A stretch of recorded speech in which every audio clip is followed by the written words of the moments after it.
सबसे इंपॉर्टेंट सवाल यह है कि नेतन्याहू और अमेरिका क्या आज भी उसी तरह एक पेज पे है? लेकिन डोनाल्ड ट्रंप के साथ तो अमेरिका के मामलात हैं, लेकिन नेतन्याहू के बारे में अमेरिका बार बार कहता है कि इस आदमी की गलत असेसमेंट और इसके अंदाजों की वजह से अमेरिका इस लड़ाई में फंस गया। दूसरा यह है कि अमेरिका ने दावा किया था कि हजारों टन मलबे के नीचे जेरे जमीन गुज़िश्ता साल होने वाली 12 दिन की लड़ाई में जो यूरेनियम है ईरान की, वो नीचे जमीन में धंस गई है। तो उसको कैसे निकालना है? अब वो यूरेनियम ईरान कैसे अमेरिका के हवाले कर सकता है, इसके ऊपर ट्रंप ने कोई बात नहीं की। जंगबंदी कैसे होगी, कब होगी, इस पे कोई बात नहीं की। आपने हुर्मुज़ डोनाल्ड ट्रंप कहता है खुल जाएगी, लेकिन कैसे खुलेगी, कौन खुलवाएगा, इसके ऊपर कोई बात नहीं की। और नेटो के हवाले से डोनाल्ड ट्रंप ने धमकियां तो बहुत दी हैं, लेकिन उसके ऊपर भी कोई बात नहीं की। तो डोनाल्ड ट्रंप का खिताब ओवरऑल कैसा था, इसका इंपैक्ट क्या है? एक तो लोग बहुत बुरा भला कह रहे हैं, लेकिन मार्केट के ऊपर इसके जो असरात पड़े हैं वो मैं आपको बता देता हूं। शायद ट्रंप को और ट्रंप की जो बिजनेस फैमिली है उनको इससे खेलना आ गया कि एक स्टेटमेंट दो तो बिल्कुल मार्केट डाउन हो जाती है, उस वक्त परचेजिंग करो। दूसरा स्टेटमेंट दो तो मार्केट ऊपर आ जाती है, उस वक्त सेलिंग करो। तो बहुत सारा माफिया इसमें पैसा भी बना रहा होगा। डेफिनेटली जंग एक मुनाफा बख्श कारोबार होता है, इसमें बहुत पैसा बनता है। आप जंग का खौफ मुसल्लत कर दें, जमीनें सस्ती हो जाती हैं, मार्केट के अंदर शेयर्स गिर जाते हैं कंपनियों के, उस वक्त आप खरीद लें। जैसे ही आप जंग के बादल छांट देते हैं, आप कहते हैं जंग खत्म हो गई, तो साथ ही मार्केट ऊपर जाती है, उस वक्त आप बेच दें। और ये काम अगर आप बार बार करें तो एक महीने में आप अपनी दौलत को दुगना कर सकते हैं, या शायद उससे भी ज्यादा। तो ये जनाब मार्केट के साथ क्या हुआ, ये मैं आपको थोड़ा सा बता देता हूं। पेट्रोलियम मसनूआत की कीमतें जो 2.5-3% नीचे आई थी गुज़िश्ता 1-2 दिनों में, इस उम्मीद के साथ कि शायद अब जंगबंदी होने जा रही है। डोनाल्ड ट्रंप के वो नरम स्टेटमेंट्स आए थे, वो डोनाल्ड ट्रंप के इस 25 मिनट के खिताब के फौरन बाद 7% मजीद बढ़ गई। लेकिन इंटरेस्टिंगली अभी भी इमरान खान साहब के दौरे हुकूमत में जो महंगाई थी आलमी मंडी में पेट्रोलियम मसनूआत की, वो वहां तक नहीं पहुंची। यानी इमरान खान साहब ने 150 रुपए पर लीटर पेट्रोल बेचा और आलमी मंडी में कीमत आज से ज्यादा थी। मौजूदा हुकूमत 350 रुपए लीटर पेट्रोल और इससे ज्यादा महंगा डीजल बेच रही है, और आलमी मंडी में कीमत इमरान खान के दौर से कम है। बस ये बात आपने ध्यान में रखनी है, बाकी सब कहानी है। अब नाज़रीन, डोनाल्ड ट्रंप ने जो खिताब किया, इस 25 मिनट के बीच में 500 अरब डॉलर से ज्यादा मार्केट में गिरावट आई है, ये नुकसान हुआ और स्टॉक मार्केट फौरी तौर पे गिर गई। आलमी मंडी में तेल की कीमत लगभग 7% तक बढ़ गई। और डोनाल्ड ट्रंप का यह कहना कि ईरान को पत्थर की दुनिया में वापस धकेल देंगे, इसके ऊपर शहबाज शरीफ को चाहिए कि फौरी तौर पे अमन का नोबेल इनाम लेकर डोनाल्ड ट्रंप के चरणों में पहुंच जाए और अमन का नोबेल इनाम डोनाल्ड ट्रंप के बूटों के तस्मों के साथ बांध दें और रोजाना बूटों के साथ साथ उस नोबेल इनाम को भी चमकाया करें। यानी हद हो गई है। नेतन्याहू और शहबाज शरीफ दोनों एक पेज पे हैं कि डोनाल्ड ट्रंप को हर हाल में अमन का नोबेल इनाम दिलवाना ही दिलवाना है। अभी तक शहबाज शरीफ को इस बात की समझ नहीं आई कि अमन के नोबेल इनाम की जो नामजदगी की गई है डोनाल्ड ट्रंप की, उसको वापस ले लेना चाहिए। कोई भी गैरतमंद शख्स होगा, कोई भी आदमी जो इंसानियत को जरा सा भी समझता होगा, वो ये करेगा।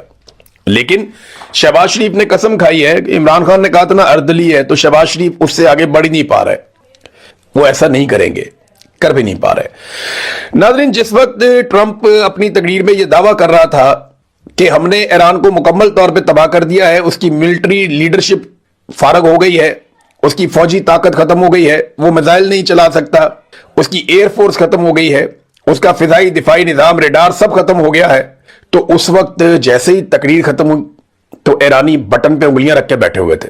यानी ऐसा लगता है कि ईरानी उंगलियां ट्रिगर के ऊपर रख के बैठे हुए थे और इंतजार कर रहे थे कि डोनाल्ड ट्रंप क्या ऐलान करता है। अगर वो ऐलान करता है जंगबंदी का, अमन का, तो उसका रद्द-ए-अमल अलग होता। लेकिन जैसे ही डोनाल्ड ट्रंप ने धमकी दी पत्थर के जमाने में धकेलने की, तो ईरान ने एक ज्यादा भरपूर और मरबूत हमला किया इसराइल और अमेरिकी अड्डों के ऊपर। यह अल जजीरा इंग्लिश ने रिपोर्ट किया है। इस रिपोर्ट के मुताबिक जैसे ही डोनाल्ड ट्रंप ने यह दावे किए कि ईरान की हमले करने की कैपेसिटी खत्म हो गई है, फौजी नुक्ता नजर से ईरान तबाह हो गया है, एन उस तकरीर के बाद ईरान ने एक बहुत भरपूर हमला किया जो पहले वाले हमलों से ज्यादा शदीद था और ज्यादा ताकतवर था, अमेरिकी अड्डों पे और इसराइली शहरों पे। तो ये हमले करके ईरान ने पैगाम दिया है कि वो भी सरेंडर नहीं करेगा, वो लड़ना चाहता है। यहां चाइना का स्टेटमेंट बड़ा इंपॉर्टेंट है।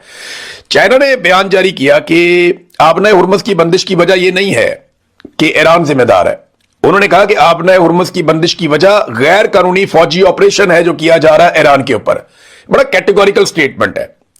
میکرون کے ساتھ کتنی بدتمیزی کی ڈونلڈ ٹرمپ نے, ایم بی ایس کے ساتھ بھی کی. دیکھیں محمد بن سلمان نے تو جواب نہیں دیا, لیکن میکرون فرانسیسی صدر اس نے جواب دیا. جب آپ عوامی نمائندہ ہوتے ہیں اور آپ ووٹ لے کر آتے ہیں نا, تو پھر آپ کی بہادری کسی اور طرح کی ہوتی ہے. جب آپ بادشاہ ہوتے ہیں تو آپ کو چیزیں اور طرح مینج کرنے کی عادت ہوتی ہے. تو سعودیز جو ہے وہ بدلہ لیتے ضرور ہے, ایسا نہیں ہے کہ وہ نہیں لیتے, لیکن وہ اپنے ٹائم پہ بدلہ لیتے ہیں اور وہ بہت انتظار کرتے ہیں, بدلہ چھوڑتے نہیں ہیں. تو محمد بن سلمان کا کوئی سٹیٹمنٹ نہیں آیا, لیکن میکرون کا سٹیٹمنٹ آیا ہے. اس نے کہا جی ایرانی نیوکلیئر کا جو حل ہے وہ جنگ تو ہے ہی نہیں, یعنی لڑائی کے ذریعے سے آپ یہ نیوکلیئر والا مسئلہ ایران کا آپ حل نہیں کر سکتے, نمبر ایک. نمبر دو, انہوں نے کہا کہ نہ ہی طاقت کے استعمال سے آبنۂ ہرمز کو کھلوایا جا سکتا ہے. صاف کہہ دیا اس نے کہ آپ طاقت کا استعمال کر کے آبنۂ ہرمز کو نہیں کھلوا سکتے, یہ بالکل غیر حقیقی ہے. اور وہ جو بیوی نے حملہ کیا میکرون کے اوپر, ڈونلڈ ٹرمپ نے کہا اس کی بیوی اس کو مارتی ہے, اس کے چہرے کا بھی علاج چل رہا ہے, اس کے ساتھ بہت برا ہوتا ہے. تو اس کے اوپر بھی میکرون نے جواب دیا. جب پوچھا گیا میکرون سے تو اس نے جو ریسپانس کیا, اس نے کہا کہ ٹرمپ بہت زیادہ بولتا ہے اور اس کے جو ریمارکس ہوتے ہیں وہ نہ تو ایلیگنٹ ہوتے ہیں اور نہ اس کے سٹینڈرڈ کے مطابق ہوتے ہیں. یعنی ڈونلڈ ٹرمپ کو بہت زیادہ بولنے کی عادت ہے, لیکن وہ اپنے رتبے اور معیار کا احساس بھی نہیں کرتا جب وہ بولتا ہے, اور اس کے الفاظ کے اندر کوئی ڈیسنسی بھی نہیں ہے. اور میکرون نے یہ بتایا کہ ڈونلڈ ٹرمپ کے مینرز اچھے نہیں ہیں. اب جو میریو نوفیل ہے, ایک سینئر جرنلسٹ ہیں, انہوں نے کہا جی فرانس کے اندر نا اس قسم کی بات کو ایک اعلان جنگ کے طور پہ دیکھا جاتا ہے. تو فرانس بھی شدید اب ناراض رہے گا امریکہ کے ساتھ. امریکہ ایک ایک کر کے اپنے اتحادی کھوتا چلا جا رہا ہے. بہرحال میکرون کا جواب آ گیا, اس نے کہا جی یہ بہت زیادہ بولتا ہے, اس کو بولنے کی عادت ہے, اس کو پتہ ہی نہیں یہ بات کیسے کرنی ہے, جس مرتبے پہ یہ بیٹھا ہوا ہے اس کو اس کا احساس ہی نہیں ہے, نہ یہ اس معیار پہ پورا اترتا ہے, تو اس کو مینرز آنے چاہیے. اس قسم کی بات جو ہے وہ میکرون نے جواب دیا. ناظرین, عرب ممالک اس معاملے پہ تقسیم ہو گئے. عرب ممالک کو اگر آپ دیکھیں تو سعودی عرب ایک طرح سے اب خاموش ہے, وہ لیڈ نہیں کر پا رہا. اگر سعودی عرب لیڈ کرتا تو عرب ممالک اکٹھے ہو جاتے. تو سعودی عرب نہ تو اس لڑائی میں اترنا چاہتا ہے اور نہ اس لڑائی سے مکمل طور پہ انکار کر رہا ہے, نہ اس کی مخالفت کر رہا ہے, نہ پوری طرح سے اس کی حمایت میں میدان میں اتر رہا ہے. تو سعودی عرب کی جو یہ کنفیوزڈ پالیسی ہے, دیکھیں وہ اپنی طرف سے کلیئر ہے, ان کو پتا ہے کہ امریکہ اور اسرائیل کو فوری طور پہ ایران کو تباہ کر دینا چاہیے, وہ یہ چاہتے ہیں. لیکن وہ یہ نہیں چاہتے کہ وہ اس لڑائی میں خود اتریں, کیونکہ اس کے نتیجے میں ان کی اپنی تباہی بھی ہوگی. اس سے وہ گریز کرنا چاہتے ہیں. وہ یہ چاہتے ہیں ہم نے جن کو پیسہ دیا وہ ہماری لڑائی لڑے, اور لڑائی لڑ کے آ کے ہمیں بتا دیں جناب ہم نے یہ کر دیا, ہمیں نہ لڑنا پڑے, ورنہ ایران واپس ہمارے اوپر بھی اٹیک کرے گا. تو سعودی عرب لیڈ نہیں لے پا رہا, جس کی وجہ سے عرب ممالک تقسیم ہو رہے ہیں, کیونکہ سعودی عرب ہی لیڈ لیتا ہے تو سب اکٹھے رہتے ہیں. جو یو اے ای ہے اس کا بار بار اس بات کے اوپر اصرار ہے, وہ دنیا پہ زور ڈال رہا ہے کہ طاقت کے بلبوتے کے اوپر آبنۂ ہرمز کو کھلوایا جائے. بحرین کا پہلے ایسے مطالبہ تھا, لیکن وہ اب اس میں سے نکل گیا. اس طریقے سے پاکستان آگے بڑھ نہیں سکتا. جو سیاسی قیدی ہیں ان کو رہا کرنا پڑے گا, ان کے اوپر ظلم اور جبر کا سلسلہ بند کرنا پڑے گا. ابھی میں دیکھ رہا تھا سنم جاوید صاحبہ کی کوئی پتہ نہیں اے آئی سے بنی ہوئی ہے یا ٹھیک تصویر ہے, انہیں اسپتال شفٹ کیا گیا جیل سے, ان کی حالت بہت خراب بتائی جا رہی ہے. اور یہ بہت سارے لوگوں کی حالت اب خراب کر دی گئی ہے, پتہ نہیں خوراک کے اندر کچھ ڈال رہے ہیں, کیا کر رہے ہیں, کچھ بھی کر کے ان لوگوں کو جو ٹوٹ نہیں رہے, جو ہار نہیں مان رہے, ان کو اب فزیکلی کمزور کیا جا رہا ہے, ان کو بیمار کیا جا رہا ہے.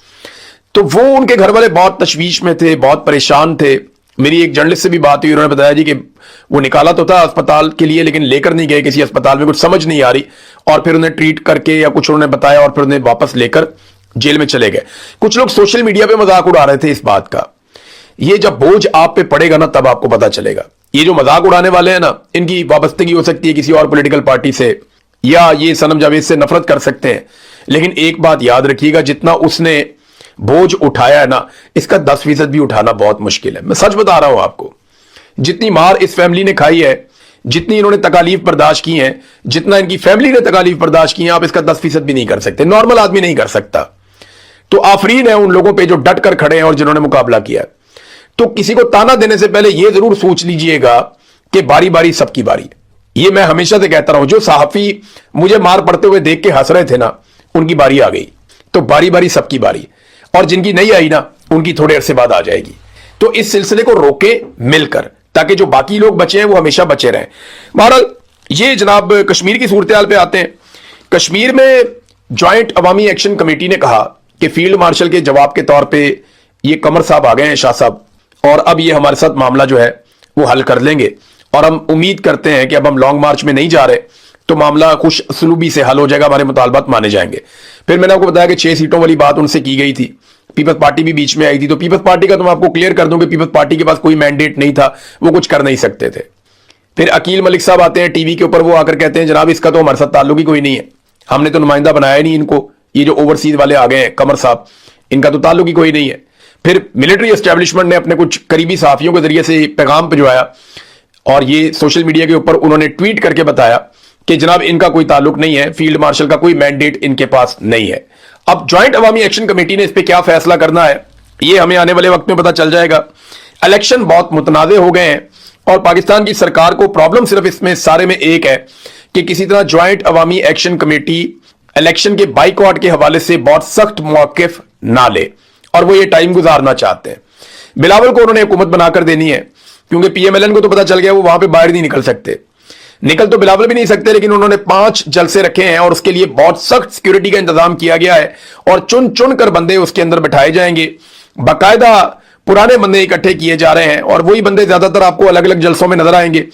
तो बिलावल ने थोड़ा सा एक शो ऑफ करना है कि जी मैं 500-700 बंदा इकट्ठा करके जलसा कर सकता हूं, तो 500, 1000, 2000 बंदे का वो जलसा करेंगे और मुख्तलिफ जगहों पे 4-5 टूर करने के बाद फिर बिलावल को हुकूमत बनाकर दी जाएगी। अब तक का तो फॉर्मूला ये है, लेकिन क्या ये हो पाएगा?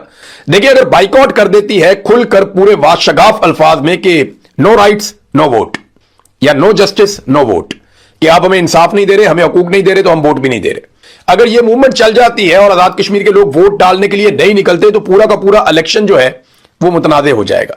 फिर ये जाली वोट कहां से लाएंगे, कहां से डालेंगे, और मीडिया की रिपोर्टिंग तो वैसे ही बंद की हुई है वहां पे। तो फॉर्म 47 जारी किए जाएंगे, फॉर्म 47 जारी करके जो पाकिस्तान में अंजाम हो रहा है आज तक कोई एक चीज नहीं चल रही, वही अंजाम आजाद कश्मीर में भी होगा फॉर्म 47 का, कोई और उसका नतीजा निकलना नहीं है। नाज़रीन, आपको एक तस्वीर दिखाता हूं मैं, ये जरा तस्वीर देखें, इसमें ये रजब तैयब उर्दगान है, इनके साथ बैठे हुए हैं फील्ड मार्शल आसिम मुनीर, देखें कितनी दूर बैठाया हुआ है। ये है वो जगह जहां पे एक सरबराह मुमलिकत के सामने आर्मी चीफ बैठता है। पाकिस्तान में तो शहबाज शरीफ साहब अपने से एक कदम आगे रखते हैं, बाज़ औक़ात ईरान के दौरे पर गए तो फील्ड मार्शल बीच में थे, एक तरफ नायब वज़ीर आज़म, एक तरफ वज़ीर आज़म, तो वो उनको प्रोटोकॉल ज्यादा देते हैं। लेकिन जब फौजी मिल रहे थे फील्ड मार्शल आसिम मुनीर से तो उन्होंने काफी प्रोटोकॉल दिया, लेकिन जब उर्दगान मिले हैं तो उर्दगान ने वहां दूर बिठाया। तो कम से कम 2016 में जब फौजी बगावत हुई तुर्की में और फौजी बगावत को कुचल दिया अवामी ताकत के साथ तैयब उर्दगान ने, तो उसके बाद उन्होंने ये जरूर सीख लिया कि वर्दी वाले आदमी को कहां बिठाना है और जो अवामी मुंतखब नुमाइंदा है उसे कहां बिठाना है। मारंग बलोच साहबा ने नाज़रीन अपील दायर कर दी है बलूचिस्तान हाई कोर्ट में अपनी सजा के खिलाफ। हम उम्मीद करते हैं कि उन्हें वहां पे इंसाफ मिले और उन्हें रिहाई मिल जाए, क्योंकि जब आप बलूचिस्तान में सियासी आवाजों को कुचलेंगे, ह्यूमन राइट्स की आवाजों को कुचलेंगे, तो फिर बंदूक वाले आगे आएंगे। तो बेहतर यह होता है कि आप नौजवानों को बंदूक के बजाय कलम से या आवाज से लड़ना सिखाते हैं और आप इस बात की कदर करते हैं। इसी को पॉलिटिक्स कहते हैं, इसी को कहते हैं कि उम्मीद आपने लोगों की टूटने नहीं देनी। जब आप लोगों की उम्मीद तोड़ देते हैं तो फिर लोग हथियार उठाते हैं। अब ये मैं मनाजिर देख रहा हूं बलूचिस्तान में, जिस तरीके से एहतजाजी रैलियां निकलना शुरू हो गई हैं। सानिया ज़ियारत के खिलाफ बहुत बड़े पैमाने पर बलूचिस्तान में एहतजाजी रैलियां निकल रही हैं और ये एक एहतजाजी रैली के मनाजिर हैं जिसमें हजारों लोग पैदल चलते चले जा रहे हैं। इनमें जो है वो फ्रंट के ऊपर खवातीन भी मौजूद हैं, बच्चे भी मौजूद हैं, बुजुर्ग भी मौजूद हैं। बलूचिस्तान जैसे इलाके में, सूबे में, जहां आबादी बहुत कम है और बहुत दूर दूर आबादियां हैं, वहां पे इस तरह की रैलियां, इतने ताकत से लोगों का निकलना, ये बहुत बड़ी बात है। और याद रखिएगा, अब ये पश्तून बेल्ट है, इससे पहले बलूच बेल्ट के अंदर बहुत ज्यादा दहशतगर्दी हो रही थी, आउट ऑफ कंट्रोल चला गया था। अब पश्तून बेल्ट में भी यही हो रहा है। फजलुर रहमान साहब इनकलाबी हुए या नहीं हुए, पाकिस्तान के मीडिया में ये बहस चल रही है। तो मैंने एक सर्वे करवाया पाकिस्तानियों से और मैंने सवाल ये पूछा कि आपके ख्याल में फजलुर रहमान साहब इनकलाबी हो चुके हैं या नहीं हुए।